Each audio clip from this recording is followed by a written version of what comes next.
Hello, Hiasio here, and welcome to tutorial series for Soccer Spirit. This first episode is going to be about introducing the elemental attributes that are available in the game. For a mobile game, this game can, in particular, be very complicated.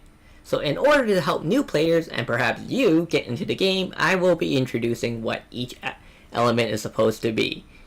I'm going to do it in a way that I will first explain what they're supposed to mean, and then what they actually mean. So that way you can find which one suits you the best. Using the book available inside the game, we will be able to see that there are 5 attributes: Artur, whirlwind, thunder, light, and dark. The first one up is Artur, and it is labeled with the color of red, which usually means it's about emotion, passion, drive, and power. Artur is actually pretty close to that. A lot of their characters are focused on attack power and is about dealing a lot of damage really fast.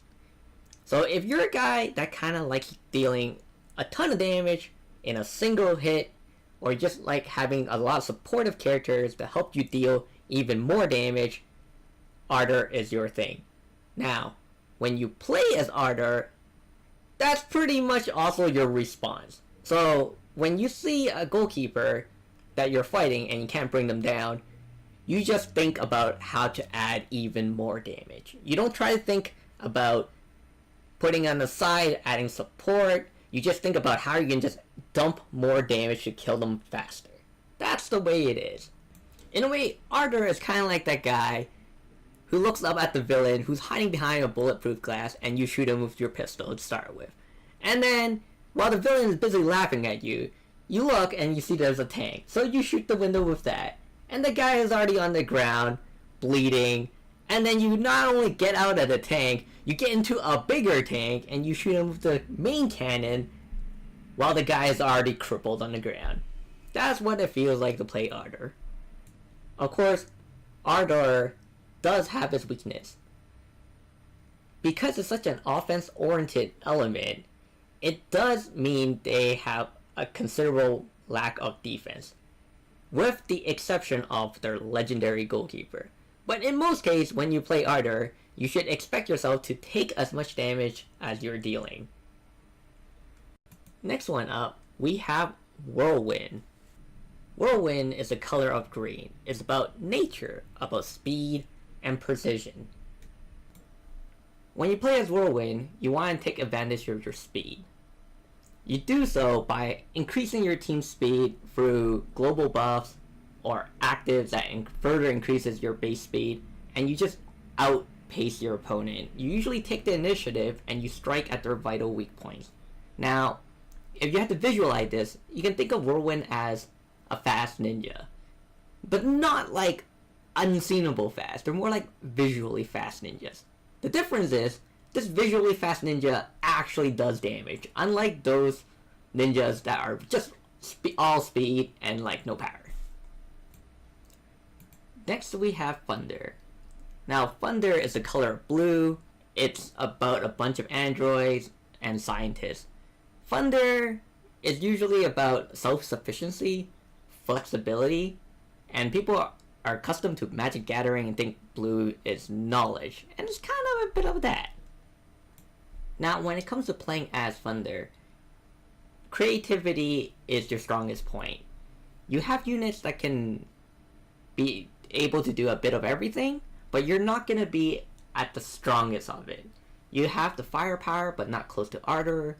You have speed, but not quite as high as Whirlwind's. Essentially, Thunder is kind of like the jack of all trades. Now, when you play as Thunder, you have to realize, because you can't be at the peak of everything, you gotta be able to be creative in how you answer them. So you can't take an Artur head on and try to race them in damage. And you can't try to outpace a Whirlwind. So really, Thunder is kind of like that middle child of the family, where you're looking up and you see where the first child is doing, and if they're successful, and you try to follow in their footsteps, but then you kind of feel kind of disappointed because you followed them and you weren't yourself.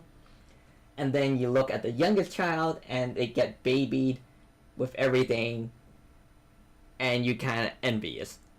That's what it feels like to play as Thunder. Next, we have Light. Light is an attribute that represents equality, balance, acceptance, and second chances. One of the racial tribes are angels, which is definitely my favorite element.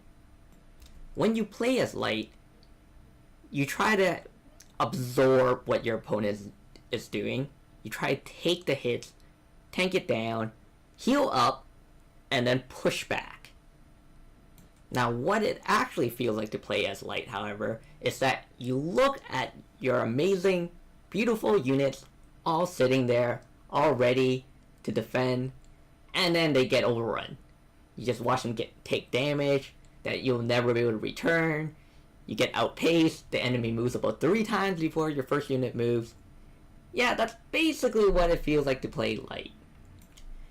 In a way, Light is like that one character in the game that people would never ever use, but they look so good they just want to fit them into the party anyways. And then you have that member who will never get their turn because they have the slowest speed, so you end up clearing all the little minions with it.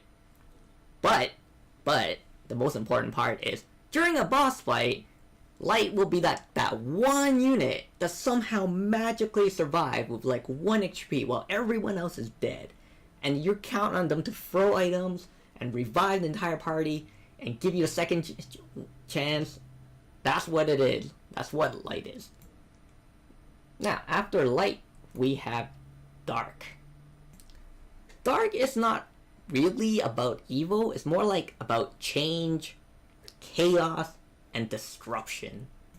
When you play as Dark, you want to deny your opponent from doing what they want to do. It's not like Light, where you absorb it.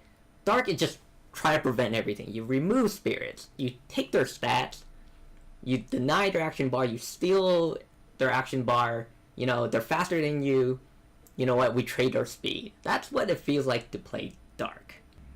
How Dark is actually played, however, is you laugh at your opponent because they can't do anything what you're doing. You're not evil by nature, but you feel so good because the opponent can't do what they intended to do. You just dismantle their entire plan just by existing. In a way, Dark is kind of like those double agents. They don't backstab just the protagonist or the antagonist. You know what? Dark just kind of wants to do their own thing, and then they let everyone battle out, and then they find themselves they're the winner. That's what it feels like to play Dark. Alright, now that we went through all 5 attributes, I hope you find the one that most speaks towards you. Of course, you can always mix and match them.